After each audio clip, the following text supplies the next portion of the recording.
Ave Maria, cheia de graça, o Senhor é convosco. Bendita sois vós entre as mulheres, e bendito é o fruto do vosso ventre, Jesus.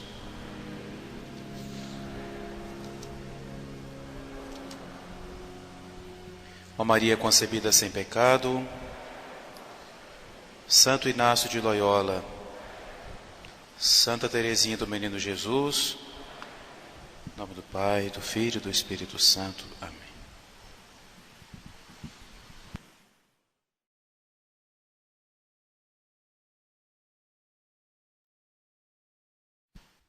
Nós vamos fazer agora a nossa meditação, seguindo o conselho de Santo Inácio. Santo Inácio chama essa meditação de duas bandeiras. Santo Inácio usa muito a linguagem militar. Então nós vamos usar o conselho que Santo Inácio nos dá, e daí nós vamos falar também de outras coisas. Duas bandeiras que Santo Inácio considera, ele manda que nós usemos até a nossa imaginação, não é? A nossa imaginação, a gente sabe que ela não é muito de ficar parada, né? A gente vem para a igreja e ela sai passeando pela cidade. A gente pega o texto e a imaginação fica rodando pela casa, vai na casa do vizinho. Quando a gente vê, estou na Salve Rainha, que mistério que eu rezei, que a imaginação ficou passeando. Santa Teresa fala que a meditação é a doida da casa. Ela não para, não sossega, não se fixa em nada. Então, Santo Inácio, sempre nas meditações dele, o que ele faz? É igual uma pessoa, por exemplo, quando andava a cavalo, ia no lugar, deixava o cavalo lá, um capinzinho para ele comer, uma água para ele tomar, não é? Para ele ficar ocupado. Ou então, não é mais a comparação do cavalo, não. Como quem está vindo para cá e manda as crianças lá para o sítio, não é? Então, arruma ocupação para as crianças lá, enquanto a gente vai rezar. Então, com a meditação, com a imaginação, tem que fazer assim. A gente tem que dar uma ocupação para ela. Por isso que ajuda muito, por exemplo, quando vai rezar o rosário, um livrinho que tenha figura, que a gente fica olhando para a figura e vai ficar pensando naquela figura, né, da Anunciação, né? Ou então, por exemplo, a pessoa, enquanto vai rezando o texto, vai lendo, ou entre cada Ave Maria, ou mesmo enquanto está rezando, lê um trechinho que ajuda a prender a imaginação, senão ela sai passeando. Ela não fica parada de jeito nenhum, ela gosta de passear. Então, Santo Inácio nos aconselha, para fazer essa meditação, usar a nossa imaginação. Imaginar dois lugares. Ele fala que vai ser Jerusalém. A cidade de Jerusalém. Jerusalém quer dizer doce visão de paz. Então, um lugar tranquilo, ameno. E lá em Jerusalém, sobre uma montanha, está um rei, que é Jesus, que reúne os seus discípulos e vai falar. Em outro lugar, Santo Inácio manda imaginar um lugar chamado Babilônia. Babilônia quer dizer confusão. Então, lá na Babilônia está o demônio. O demônio está num trono alto, trono de fogo, lá no alto, e reúne também os seus sequazes e vai dar para eles as suas ordens. Os dois reis fazem a mesma coisa. São duas bandeiras, porque a bandeira representa o rei, ou o reino, não é? Então o demônio manda que os seus sequazes, não é, se espalhem pelo mundo inteiro. Vão por toda parte e vocês vão tentar cativar as pessoas. Como? Vamos ler Santo Inácio. Primeira coisa, vocês vão enganar as pessoas pelas honras, pelas riquezas, perdão, eu troquei a ordem. Primeira tentação, leve as pessoas a amarem as riquezas. Depois, leve as pessoas à honra vã do mundo. Tudo aquilo que é do mundo, não é só honra no sentido de título, de glória, mas fazer aquilo que o mundo gosta que se faça. E assim, eles vão chegar ao orgulho supremo. Então, são os 3 graus que o demônio usa para tentar as pessoas. Os bens, as riquezas, as coisas do mundo, as honras vãs do mundo, e isso vai levar ao orgulho. Isso é o demônio em Babilônia com os seus seguidores. Do outro lado está Nosso Senhor, que manda que os seus discípulos também vão pelo mundo inteiro para cativar as pessoas para Deus. E o que nosso Senhor manda que eles dizem? Que eles procurem, ensinem a suma pobreza, a pobreza extrema. Depois que eles aprendam a desejar os desprezos, os opróbrios. E, portanto, e assim chegar à humildade. Ou seja, nosso Senhor ensina a pobreza oposta às riquezas. Os opróbrios e desprezos opostos à honra mundana. E a humildade oposta à soberba. É a pregação do demônio, é a pregação de nosso Senhor. Quem não é de Deus busca exatamente isso, não é? E o demônio tenta o mundo principalmente com isso, que são as 3 tentações, não é? Como chama? A concupiscência dos olhos, que é o desejo desordenado dos bens materiais, a concupiscência da carne, e aí entra tudo isso que é do mundo, e finalmente a soberba da vida. É isso que o mundo prega, né? É isso que vale no mundo. Quando nós dizemos mundo, estamos, como nosso Senhor falava, tudo aquilo que é oposto a Deus, tudo aquilo que é oposto ao Evangelho de nosso Senhor, né? Portanto, riquezas, mundanismo, né? As coisas do mundo, e isso leva ao orgulho supremo, né? Que é achar que a gente não precisa de Deus, que Deus não faz falta. Nosso Senhor vai ensinar o quê? Vai ensinar a pobreza, não é? Os opróbrios, e isso vai levar à humildade. Basta olhar para a vida de nosso Senhor e nós vamos ver que se Ele ensina isso, se Ele manda seus discípulos pregarem isso, primeiramente foi isso que Ele fez, não é? Aliás, nosso Senhor nunca pregou uma coisa que Ele não tivesse feito. Se nosso Senhor nos diz, por exemplo, é preciso ser humilde, primeiro Ele foi humilde. É preciso ter o coração desapegado. Ele não só teve o coração desapegado, mas ele foi pobre, não é? É preciso perdoar os inimigos. Ele fez isso, não é? Estamos vendo no filme da Paixão, não é? É preciso perdoar os inimigos. Tudo que nosso Senhor, por isso que São Lucas diz, nosso Senhor começou a fazer e a ensinar. Primeiro Ele fez, depois Ele ensinou, não é? Porque é muito fácil falar, não é? É muito fácil a pessoa fazer até um discurso bonito, mas não praticar. O que mais nos leva a querer colocar em prática uma verdade é quando nós vemos a pessoa que está falando, nós vemos se ela pratica. A melhor pregação que existe é a pregação do exemplo. Isso serve para a igreja, serve para dentro de nossa casa, não é? Aquilo que a gente quer ensinar para os filhos, primeiro nós fazemos. Aí o efeito é outro. Por exemplo, não tem, acho que vergonha maior que um pai pode passar, ou uma mãe, quando fala com o filho, menino, está na hora de ir para o catecismo. Aí a criança vira e fala assim, por que eu tenho que ir no catecismo e o senhor não vai? Pode ser até uma resposta mal criada, né? Mas por trás dessa resposta tem uma verdade. Tem que ir na missa. Ou então, por exemplo, o pai que traz a esposa e os filhos deixa na porta da igreja e vai embora. A criança chega ao ponto que ela fala, não vou não, vou ficar com meu pai. Por que eu tenho que ir na missa se meu pai não vai? O que ele tem melhor do que eu? Não é? O exemplo.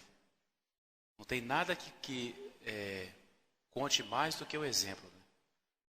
Então, é importante isso. E nosso Senhor fez isso.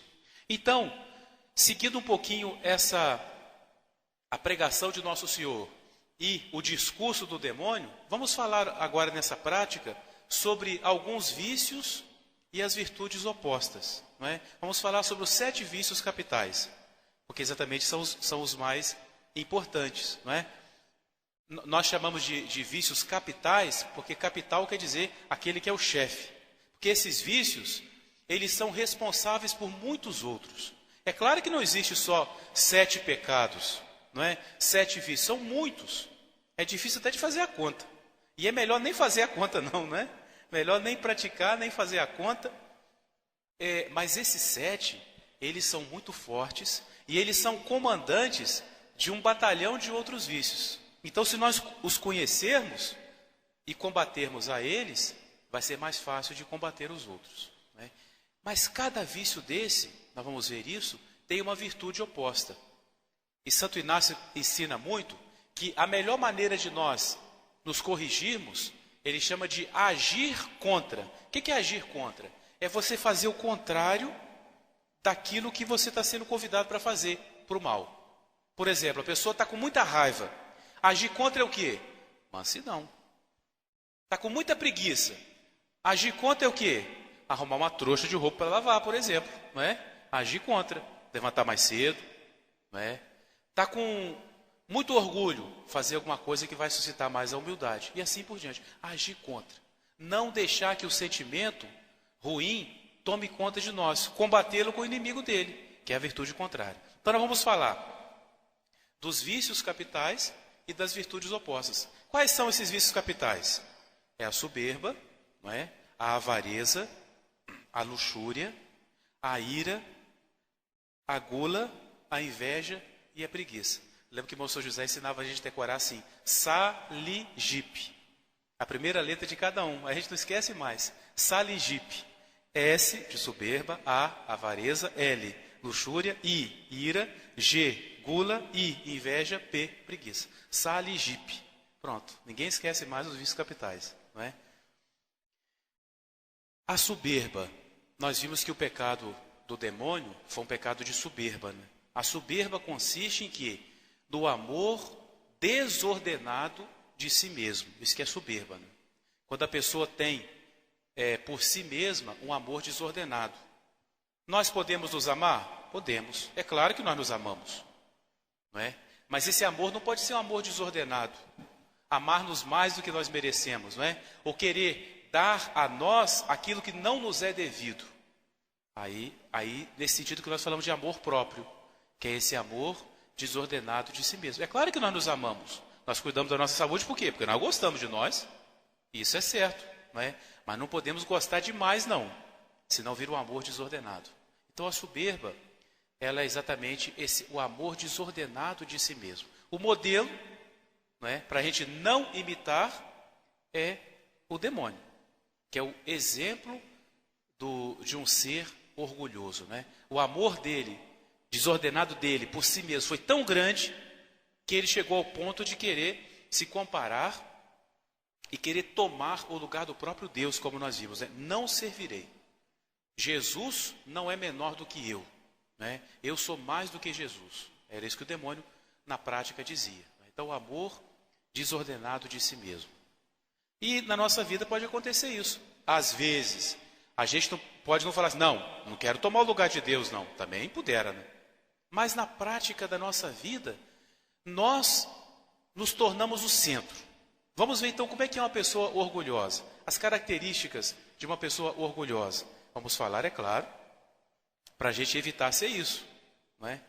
Uma primeira coisa que é interessante, em geral, ninguém gosta de uma pessoa orgulhosa. Nós não gostamos, não. Que a pessoa se torna uma pessoa antipática. E como é que a pessoa não percebe isso, né? Então nós temos que tomar cuidado, senão nós podemos nos tornar essa pessoa antipática. Primeira coisa que a pessoa orgulhosa gosta de fazer muito, ou melhor, uma falha que ela tem, ela não sabe falar português. Quando a gente estuda verbo, por exemplo, né, tem várias pessoas, eu, tu, ele, nós, vós, eles. O orgulhoso não sabe isso não, ele só sabe a primeira pessoa, eu. Ele não sabe o resto não, tudo é eu. Alguém está falando, por exemplo, fez um passeio. Porque eu fiz esse passeio também, não sei o quê. Aí fala, porque eu passei lá, eu, por exemplo, e botam por exemplo, né? O que é por exemplo? Por modelo. Eu, por exemplo, faço assim, ou seja, eu sou o modelo. A gente fala sem pensar, né? E quando fala sem pensar, está até meio desculpado. Né? Mas é aquela pessoa que só fala de si. Ela não consegue olhar para os outros, não. É só de si. E, em geral, o orgulhoso tem problema de ouvido. Então, ele não fala português, é todo ruim. Não sabe português, tem problema de ouvido. Ele não sabe ouvir, é só falar. Já viram que tem gente que é assim? Vai conversar, não conversa não, a gente ouve porque ele fala o tempo todo. A gente está falando, corta no meio para contar outra coisa. Aí quando terminou, a gente tenta falar, ele entra para contar outra história. E só ele que fala. Só as histórias dele que valem. Conclusão, quem é que gosta de uma pessoa assim? Em geral, o orgulhoso tem poucos amigos. Só quando ele encontra uma pessoa muito humilde, não é? Que sabe ouvir muito, que tem muita caridade, é que vai ser amigo dele. Porque se for humanamente mesmo falando, não vai ter muito amigo não. Aquela pessoa que só pensa em si. Eu, não é? Eu, por exemplo, porque eu fiz tal coisa. Uma vez, numa revista de esporte, teve um técnico aí de futebol que não quis contratar um jogador não. Ficou todo mundo revoltado. Ele falou isso: eu não contrato jogador que só conjuga o verbo na primeira pessoa, que só fala eu faço, eu quero. Ora, se no futebol isso vale, na vida cristã, não é? Pensar no outro. A caridade exatamente leva a pensar no outro. O orgulhoso não, ele pensa em si. Ele é uma pessoa muito egoísta. O que é egoísta? A pessoa que se coloca o eu dele no centro, né? Egoísta. Então ele é egolatria. Egolatria é o quê? É cultuar a própria pessoa. Fica na frente do espelho. Eu sou eu mesmo, né? Fica quase que batendo palma para si na frente do espelho, né? Igual a mim não tem outro não. Só falta aquela história de espelho, espelho meu, né? Pessoa convencida de si mesmo, né? Olha para todo mundo para baixo assim. Ela está no alto, ela é a tal. Ela, a pessoa. Porque o homem também pode ser orgulhoso. Né? Então, o orgulho leva a pessoa a não pensar nos outros, a fazer pouco caso. Aquele fariseu, não é? Que o nosso Senhor conta na parábola, que entrou para rezar. Era o exemplo, o típico orgulhoso. Senhor, eu vos agradeço porque ele rezou a ladainha das próprias excelências, né? Das próprias qualidades. Eu não sou como os demais. Ele julgou todo mundo. Os demais são ladrões, adúlteros, não pagam dízimo, não fazem jejum. Eu não. Eu pago jejum, pago dízimo, eu faço jejum. Enfim, eu. E viu lá um publicanozinho lá atrás. Nem como aquele publicano ali. Julgou, sem conhecer. Então o orgulhoso, ele está tão convencido de que ele é muito bom, que ele despreza todo mundo. Ele, se ele pudesse, ele se colocava em cima de um andor e saía em procissão pela rua, não é? Ele é cheio de si. Orgulho. Sabe o que quer dizer orgulho? Orgulho quer dizer inchaço. Uma coisa é quando a pessoa é meio gordinho, não é? Tem gente que é mais gordinho. Não quer dizer que isso pode causar problema de saúde, mas não é de si uma doença. Agora, quando a pessoa está inchada, não. O orgulho exatamente é um inchaço. É um crescimento que não é normal. Não é normal. A pessoa se cria.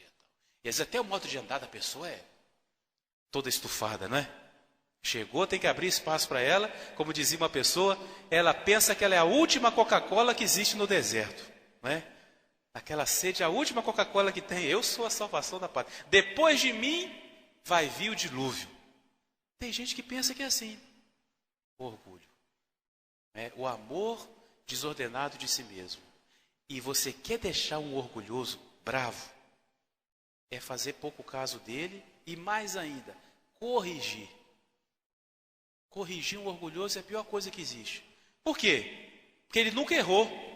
Ou melhor, o orgulhoso é aquela pessoa que fala assim, eu nunca errei. Não, eu errei uma vez. Sabe quando que eu errei? O dia que eu pensei que eu estava errado. Aí eu errei. O orgulhoso é assim, eu só errei o dia que eu pensei que eu estava errado. Então corrige ele para ver. Ele não dá o braço a torcer.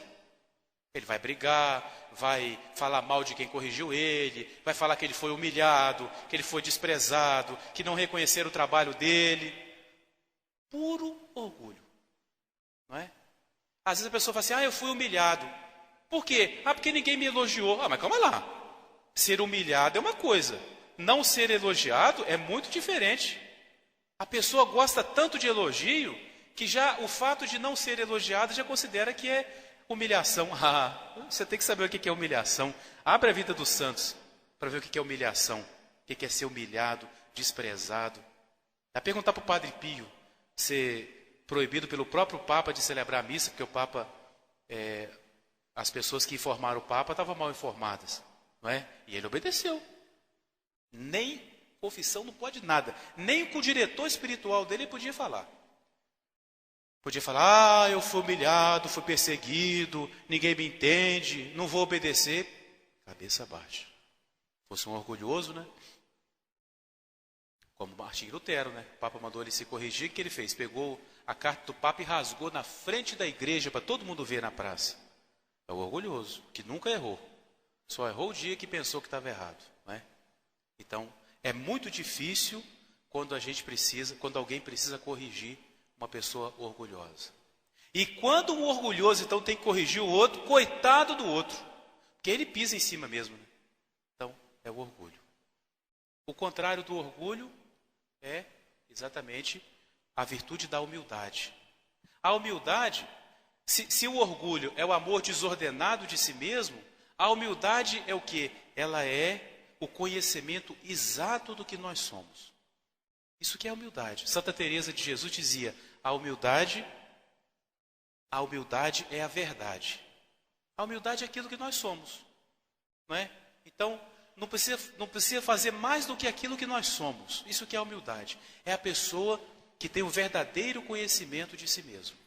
Então, ele não vai querer ser mais do que o que ele é. Não vai desprezar os outros porque ele conhece quem ele é. Não vai falar mal dos defeitos dos outros porque ele conhece seus próprios defeitos. Se ele for corrigido, ele vai agradecer porque ele quer crescer, ele quer ser uma pessoa boa, então ele sabe que a correção vai ajudar. E nós vemos na vida de Nosso Senhor e depois na vida dos santos, exemplos tão bonitos de humildade, não é? Santos que foram tão humildes. Tem um exemplo bonito da vida de São Clemente Hofbauer, que era redentorista, né? Ele tinha um orfanato e o pessoal não gostava dele de jeito nenhum. Ele tinha pessoas que eram inimigas dele. Ele não era inimigo de ninguém, mas ele tinha os inimigos dele. Aí um dia, ele precisava lá de mantimento para as crianças do orfanato, então ele saiu à rua para pedir às pessoas. Aí passou-se perto de um bar, tinha lá uns homens bebendo, ele entrou e lá estavam os inimigos dele.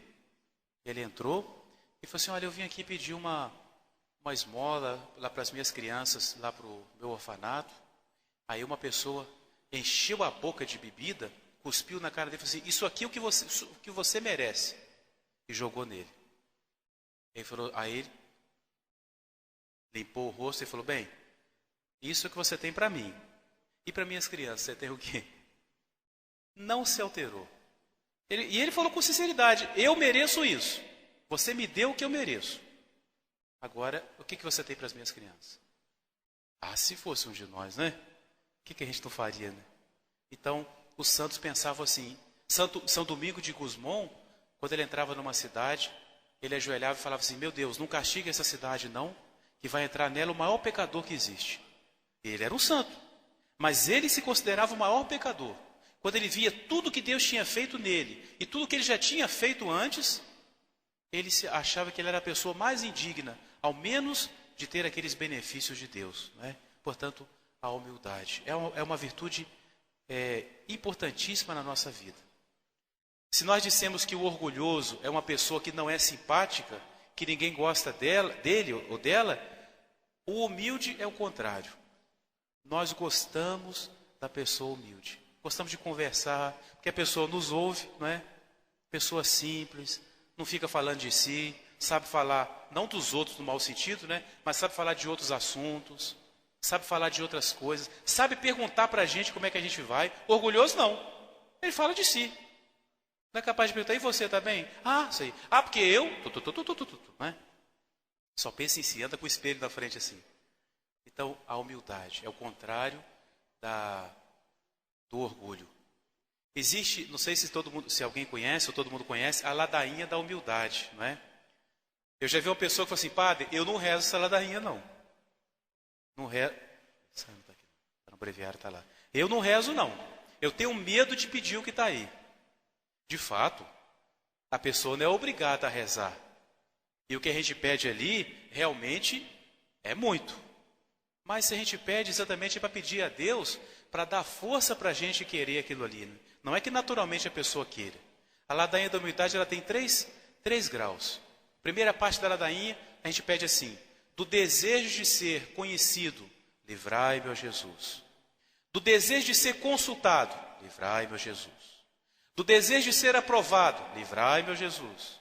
Do desejo de ser reconhecido, livrai, meu Jesus. Então, a gente pede a Deus que nos livre de querer ser conhecido, aplaudido, consultado. Pensa um pouquinho o que significa isso, né? Esse é o primeiro grau da humildade. Segundo grau, segunda parte da ladainha. Pedimos a Deus do medo, do receio de ser desprezado. Livrai, meu Jesus. Do receio de ser esquecido. Já viu quando é uma pessoa esquecida? Por exemplo, vai sair um grupo de gente, vai embora e esquecemos fulano. A pessoa que fica esquecida fica muito brava. Vocês me deixaram para trás, esqueceram de mim. Então, do medo de ser esquecido, livrai, meu Jesus. É o segundo grau da humildade. Do medo de ser colocado de lado. Nós queremos o primeiro lugar, né? Do medo de ser colocado de lado, livrai, meu Jesus. Do medo de ser reprovado. A gente dá uma opinião, ninguém aceita. Livrai, meu Jesus. Segundo grau. Terceiro grau da humildade.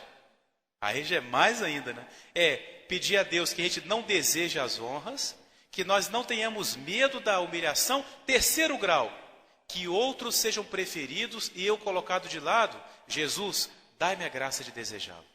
Então, desejar ser humilhado, desejar ser desprezado, é o terceiro grau, maior grau da humildade, não é? Nós devemos pedir a Deus, sim, que Ele nos faça humildes, porque a humildade é o caminho do céu. Quando nosso Senhor fala isso e tornar-se pequeno, criança, também é tornar-se humilde. Nós não precisamos ter medo. Deus não vai dar para a gente nada que a gente não consiga fazer. E quando a gente vê as humilhações que os santos passavam, eu não aguento isso não. Então pode deixar que Deus não vai te dar isso não. Ele vai te dar aquilo que Ele vê que você aguenta. Por que os santos sofriam mais do que os outros? Porque eles tinham mais força. Também é claro, eles corresponderam mais à graça, se elevaram mais na santidade, e por isso eles acabavam tendo mais força para suportar essas coisas todas. Né? E às vezes os santos faziam coisas só para se humilharem. São Felipe Neri, que era um santo até muito engraçado, né? Ele uma vez raspou a metade do bigode, a metade da barba, só a metade assim, e saiu no meio da rua, gritando como um louco. Todo mundo falou, e ele era muito conhecido, ele era fundador de uma congregação, era um padre muito conhecido em Roma, e saiu dando aquele espetáculo no meio da rua. Todo mundo falou o quê? O padre Felipe ficou doido, varrido, doido de pedra, de rasgar dinheiro do dente. E não era nada, era só para isso. Era só para se humilhar. Ninguém precisa fazer isso não. Mas a gente aceitar as humilhações, não é? Por exemplo, o que a gente pode fazer é ao menos procurar não se elevar, não é? Ficar no nosso cantinho, procurar não aparecer. Cuidado com a humildade de anzol. Conhece, né? Existe a humildade de anzol, que é uma falsa humildade. O que é a humildade de anzol? É a pessoa que fica pescando elogio. Por exemplo, né? Vamos supor, uma dona de casa fez lá uma comida, né? Aí chega a pessoa e fala assim, ela fala assim, olha, não sei se ficou muito bom não, tá? Ai daquela pessoa que disser que não ficou bom. Então falou por quê? Você não pode falar que não ficou bom, não é? Não sei se ficou muito bom não, tá? Não deve estar muito bom. Aí a gente fala, não, ninguém faz isso como a senhora. Fica toda boba. Né? Engorda uns 2 quilos na hora, fica toda feliz.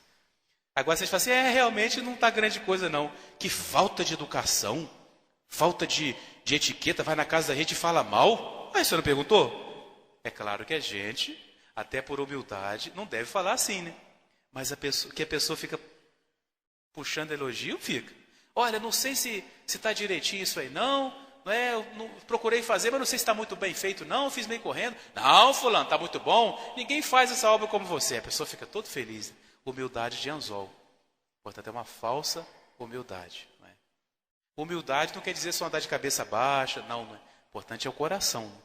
Às vezes a pessoa pode procurar ter uma aparência humilde para todo mundo falar, olha como que aquela pessoa é humilde. E ela fica lá, cabecinha baixa, mas falando que beleza, estão me elogiando. Não é? O importante é o coração da pessoa. Né? Uma humildade sincera, uma humildade de verdade. Por exemplo, uma coisa que é muito de quem é humilde. Não é? a pessoa reconhecer quando ela erra. Isso é uma atitude de uma pessoa de caráter e uma pessoa que tem a verdadeira humildade. Porque o orgulhoso, ele nunca aceita que ele erra. O humilde aceita. Olha, infelizmente, eu errei. A gente pode errar. Nós não somos deuses. Nem somos o Papa definindo um dogma, então nós podemos errar. Não é? Então a pessoa reconhecer seus próprios erros. Dentro de casa, por exemplo, tem briga que não resolve nunca. Sabe por quê? Porque ninguém quer reconhecer que errou. Aí eu não errei, eu fiz a minha parte. Então, aí eu... Não, mas você falou muito alto. Não, mas você falou primeiro. Reconheça que você errou, que vai acabar a briga. Outra coisa boa, quando a gente vai corrigir alguém, comece por você. Faça o teste em casa. Começa assim, olha, eu sei que eu tenho tal defeito, eu falhei tal dia, não devia ter falado aquilo, eu te ofendi com tal palavra, não é? Então você me desculpa, foi falha minha. A pessoa já fica desarmada. Aí quando a gente corrige a pessoa, ela vai falar o quê? Ah, mas você fez aquilo. Eu já falei que eu fiz. A pessoa fica desarmada. Se a gente vai logo corrigir o outro, a pessoa já está preparada, né? Se ele falar comigo, eu já tenho a resposta na ponta da língua. E aquele dia que você fez a mesma coisa? Se a gente começar por aí, pronto, desarma. A pessoa pode até não aceitar a correção, mas ela não vai ter motivo para brigar. Né? Portanto, a humildade, o oposto do orgulho. Segundo vício, nós vamos ser mais rápido, porque senão vai embora o tempo. Outro vício capital, que o demônio tenta os seus sequazes, é a avareza. Avareza significa o quê? O amor desordenado pelos bens materiais. Não significa ter muitos bens, não, hein? Não necessariamente ter muitos bens. Significa o amor desordenado, pode ser pelo dinheiro, pelos bens materiais, pelo carro, pela bicicleta, pela sandália, pelo chapéu, qualquer coisa. Pela panela já antiga, toda amassada, até um apego com aquela panela que quem botar a mão ali, né? Travesseiro já todo furado, remendado. Não, mas é o apego desordenado pelas coisas materiais. Não é? Em geral, é claro que esse apego é o dinheiro. Não é? Pode ser que a pessoa tenha, pode ser até que ela não tenha, mas ela vive cobiçando, desejando ter mais e mais. Não é? Então é a avareza. Nosso Senhor nos ensina o quê? A pobreza. Nos ensina o desapego dessas coisas. Nós já falamos, né, que os bens materiais nós podemos usá-los, mas saber usá-los para o bem. Não é? Se Deus nos deu, vamos saber usar bem. Se Deus nos deu pouco, vamos saber viver com o pouco que Deus nos deu. Não é? Saber fazer a nossa compra de acordo com a nossa conta. Não é? Fazer a nossa compra de acordo com o que a gente tem. Ah, mas na casa de fulano tem tal coisa, eu quero tanto ter aquele sofá. Mas você não pode até agora, vai esperar, né? Não, vai lá, compra, divide, não sei quantas vezes, depois vai pagar do mesmo jeito. Né? Então, a pobreza, o desapego. O contrário da avareza exatamente é a pobreza, o desapego. Mais do que a pobreza é o desapego. Porque às vezes a pessoa, ela tem, não é que ela vai ficar sem os bens dela, mas o desapego. E uma característica da pessoa desapegada é uma pessoa que sabe dar esmolas. Não é? Saber dar esmolas. Nós demos o exemplo do mendigo, falamos no primeiro dia, né? O mendigo que durante o dia ele ficava pedindo esmolas, porque ele não tinha condições de trabalhar, e quando chegava no final da tarde, ele dividia o que ele ganhava com os outros mendigos. Também na vida da Madre Teresa de Calcutá, né, que cuidava muito dos pobres, um dia chegou um mendigo para ela e falou assim: eu quero ajudar também a obra da senhora. E deu tipo 50 centavos.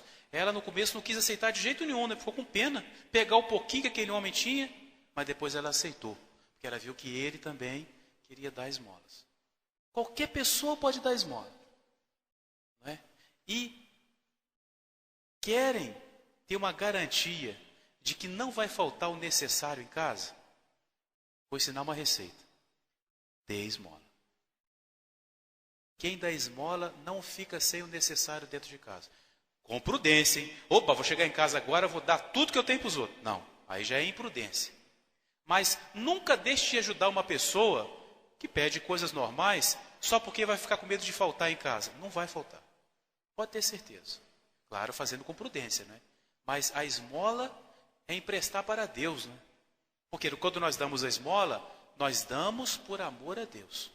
Né? É a melhor maneira de não faltar as coisas em casa, é a gente saber dar esmolas. Né? A esmola a gente dá de acordo com as nossas posses. E para a gente dar esmola, nós não precisamos chamar um detetive, investigar a vida da pessoa todinha, para ver se realmente ela vai usar bem daquele dinheiro ou não. Né? Chega a pessoa na minha casa, esse aí pela cara, ele vai tomar, vai usar tudo bebendo cachaça, então não vou dar não. Chega outro, isso aí é para comprar droga, não vou ajudar não. Chega uma senhora com a criancinha no braço, isso não é filho dela não, pegou com alguém só para poder pedir dinheiro, para fazer pena na gente. E com isso, cada pessoa que nos pede ajuda, nós temos um motivo para não ajudar, e no final da nossa vida, nós não ajudamos ninguém. Né? É claro que tem gente que é esperta. A pessoa chega assim, com aquele bafo que se riscar um fósforo, pega fogo. Claro que você não vai dar dinheiro para ele, porque vai usar com bebida. Né? Você percebe pelo semblante da pessoa que ela está usando drogas, aí é claro, não é ser ingênuo também. Mas se é uma pessoa que não conhece, por exemplo, eu precisaria de um dinheiro para completar, R$1 para completar minha passagem. Se ela não viajar, o azar vai ser dela. Mas você fez a sua parte. É claro, se você conhece. Lá em Campos tem um padre, a igreja dele fica num lugar assim, bem central. Então ele falou que o tempo todo vai a gente lá pedir dinheiro para completar a passagem. Aí o que ele fez? Ele combinou com uma pessoa na rodoviária e ele fala, procura fulano na rodoviária, que ele vai comprar a sua passagem. Muitos vão, outros não vão, porque era mentira. Né? Mas é uma maneira que ele encontrou de ajudar todo mundo que precisa. Você precisa para comprar sua passagem? Então você vai lá na rodoviária, tem lá uma lanchonete e tal, procura seu fulano, que ele vai te colocar dentro do ônibus. E assim ele ajuda as pessoas. Porque acontece, né? Você já imaginou que coisa triste? Você viaja para um lugar, por exemplo, é roubado, fica sem dinheiro para ir embora, aí vai pedir uma esmola, você com essa cara sua, com essa roupa boa, pedir esmola, vai acreditar na nossa história? Não é? Então, às vezes, a pessoa precisa mesmo. Então, saber dar esmola. Mais ainda, se nós temos pessoas conhecidas, um vizinho nosso, uma pessoa, às vezes, que mora num lugar muito pobrezinho, a gente ajudar. Não é? Saber ajudar. Discretamente. Não fazer como os fariseus que tocavam a trombeta, não. Discretamente. Há pouco tempo, morreu na Itália um rapaz. Rapaz muito rico mesmo. Então a família fez o velório dele. É até engraçado falar aqui, fez um velório chique. Um velório de uma pessoa da alta sociedade. Então, a sala do velório era um lugar muito bonito, né? Tudo muito bem enfeitado. As pessoas, quando iam para o velório, quase que combinavam a roupa que ia, para ir todo mundo com a roupa, sei lá, a roupa preta, todo mundo impecável. Né? Dali a pouco, entra no velório uma pessoa pobrezinha, com a roupa toda suja, rasgada, chega perto do caixão, chora. Aí todo mundo fica assim meio assustado, né? Como é que esse homem entrou aqui? Como é que essa pessoa com essa roupa veio ver nosso filho, né? Todo mundo fica assim meio desconcertado. O pai com vergonha, né? Porque os amigos dele ali vendo, será que meu filho era amigo dessa pessoa? Vai embora. Dali a pouco chega outro. Dali a pouquinho chega um grupo de mendigos no velório. Chegam ali, rezam, não fazem bagunça não. Chegam, rezam, choram. Aí todo mundo começa a saber, o que está acontecendo aqui? Será que eu errei o velório? O que está acontecendo? Aí o pai perguntou para eles, desculpe perguntar, mas por que vocês estão vindo para cá e estão chorando tanto? Aí eles falaram, o senhor não sabe não? Esse rapaz, ele cuidava de nós. Ele levava alimento para nós. Ele nos dava roupas, ele nos ensinava a doutrina, ele sempre nos ajudava, ele rezava com a gente. Ninguém sabia, mas Deus quis que no dia da morte dele fosse revelado o grande bem que ele fazia. Esse rapaz, fugiu agora o nome, ele está em processo de canonização. Ajudava todo mundo na discrição. O pai dele não sabia. Nosso Senhor falou para a mão direita, não sabia o que faz a esquerda. O pai dele não sabia como que ele ajudava. Portanto, a esmola. E quando a gente tem poucos bens materiais, a gente tem mais motivos para confiar na providência divina. E olha, a providência divina não falha. Eu gosto sempre de falar da providência divina porque sempre acontece o negócio. Não estou falando para ninguém fazer nada depois não. Mas eu dou esse testemunho porque é verdade. Toda vez, Volto a insistir, não estou falando para depois ninguém vir fazer o que eu vou falar, não. Mas toda vez, até hoje, que numa prática ou numa pregação eu falei sobre a providência divina, depois Deus manda um socorro para o seminário. Não estou falando para ninguém fazer, não, hein? Mas é infalível. Como que Deus cuida da gente? E parece que Deus quer que a gente fale da sua providência. As comparações que Nosso Senhor usou para mostrar como que Ele cuida de nós, não podiam ser mais tocantes para nós, né? O que Nosso Senhor falou? Falou para os apóstolos, para os discípulos, né, e para o povo todo, Sermão da Montanha. Por que vocês vivem preocupados com o que vocês vão comer? Por que vocês vivem preocupados com o que vocês vão usar para vestir? Aí Nosso Senhor usou duas comparações. Olhai as aves do céu. A gente tem que aprender a fazer isso, olhar os passarinhos. Passarinho solto não morre de fome. Na gaiola morre, mas solto. Alguém já viu um passarinho solto morrer de fome? Pode ter comido um veneno, né? A comida envenenada que a gente deixou por algum lugar. Passarinho solto não morre de fome. O que Nosso Senhor fala? Olhai as aves do céu. Elas não têm dispensa, elas não plantam, elas não fazem colheita, elas não têm dispensa, não têm provisão, não têm celeiro. E, no entanto, o vosso Pai do céu as alimenta. É bonito isso, né? Deus, Nosso Senhor que falou, portanto é a palavra de Deus. Deus alimenta os pássaros. E às vezes através de nós, né? Quando sobe aquela migalhinha de pão que a gente joga lá no quintal e os passarinhos vêm comer, Deus está usando de nós para alimentar as suas criaturas. Olhai as aves do céu.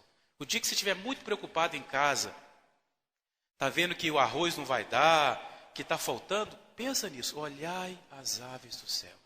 Aí Nosso Senhor fala, se Deus alimenta as aves do céu, o que Ele não vai fazer por vós, que sois seus filhos? Ou seja, o pássaro é criatura de Deus.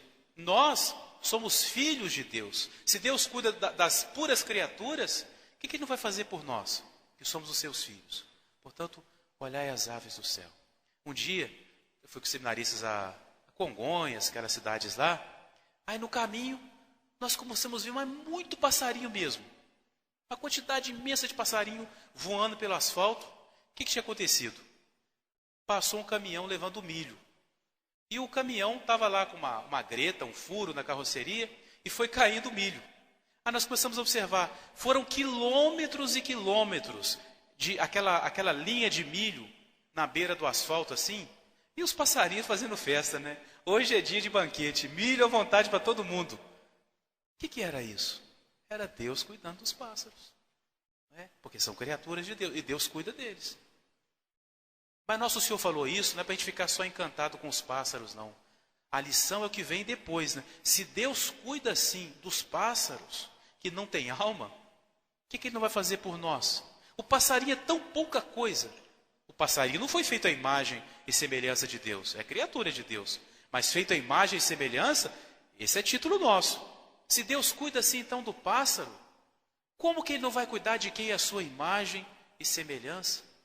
Portanto, confiança na divina providência. Entra também no combate à avareza, no combate à falta de resignação com a pobreza, a confiança na divina providência. Olhai as aves dos céus. Depois Nosso Senhor fala, olhai os lírios do campo, as plantas que nascem no brejo, né, no meio do pasto. Nosso Senhor diz, nem Salomão, o rei mais glorioso que já houve, de maior pompa, nem Salomão se vestia tão bem como um deles. E eles não tecem, diz Nosso Senhor, não fiam, não fazem tecido, né? Não levam a roupa na costureira, o vosso Pai do céu os veste. E aí Nosso Senhor diz, e o lírio existe hoje, amanhã ele já é lançado fora. Eu lembro quando era criança, eu gostava de pegar a flor e colocar na imagem de Nossa Senhora. Isso parecia uma flor bonita, e ela colhia, quando botava na jarra, murchava. Porque Nosso Senhor falou isso, né? Tem flor que ela dura algumas horas. E Deus faz essa flor tão bonita para durar algumas horas. Deus a veste, não só a veste, mas a veste bem, para durar algumas horas. Aí Nosso Senhor diz, se Deus cuida assim da planta, que daqui a pouquinho já vai ser queimada porque ela vai secar, o que Deus não fará por vós? Não é? Que somos os seus filhos. Portanto, confiança na divina providência. Muita confiança em nosso Senhor. Os santos fizeram verdadeiros milagres por confiarem na divina providência. Né? Um grande santo, que sempre é dado como modelo, né, de confiança na providência divina, é São José Benedito Cotolengo. Ele fundou uma obra que ele chamou de Pequena Casa da Divina Providência. Uma casa para cuidar das pessoas. Só que essa pequena casa é tão grande hoje que ela é praticamente uma cidade. Até linhas de trem dentro da pequena casa dele passa. Mas o nome é Pequena Casa. Se a gente chegar lá e perguntar assim para as irmãs, quantos abrigados tem aqui dentro? Elas não sabem e elas não dizem. Se perguntar o nome da irmã, ela responde, deu graças. Se perguntar quantas pessoas tem, ela fala, deu graças. É a confiança total em Deus. Mas, e mais, recebeu uma doação, acabou o dia, não usou aquela doação toda, São José Benedito Cotolengo dizia, pega o que sobrou, distribui tudo. Amanhã Deus manda mais. Eles não guardam nada de um dia para o outro. Isso que é confiança, hein?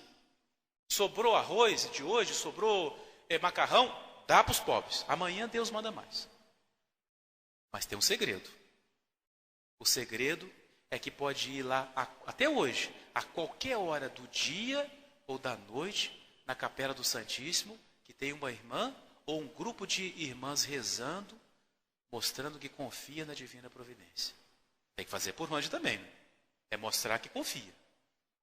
Não é? Sempre tem uma irmã na capela rezando, pedindo a Deus que providencie as coisas necessárias para aquela casa. E assim funciona até hoje a obra de São José Benedito Cotolengo. Uma vez chegou uma irmã e falou com ele assim, Padre José, nós precisamos de comprar mais trigo e não tem mais nada, só tem essas moedinhas aqui. Ele falou, me dá as moedas aí. Pegou as moedas, foi pela janela, jogou fora. Pronto, agora não tem nada, vai rezar. Agora não tem nada. Outra vez chegou a irmã e falou assim, Padre, chegou mais um doente, não tem mais cama. Ele falou, tem, não tem. E ficou aquela teimoria, tem, não tem, tem, não tem. Ele falou, tem sim. Qual que tem? Irmã, tem a sua. A irmã entendeu, é pensar primeiro nos outros. Né? Confiança na divina providência. E assim os santos todos, né? A gente pode pegar a vida de cada santo e ver como que Deus, a obra de São João Bosco, né? Como que Deus fazia de modo evidente, não é? A construção das nossas igrejas, dessa igreja aqui, de todas as igrejas, pode se explicar sem a ajuda da divina providência, sabendo como que são as nossas posses?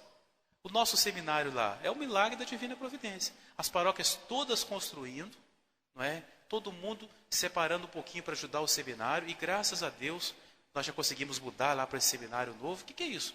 É a divina providência que toma conta de nós. Não é?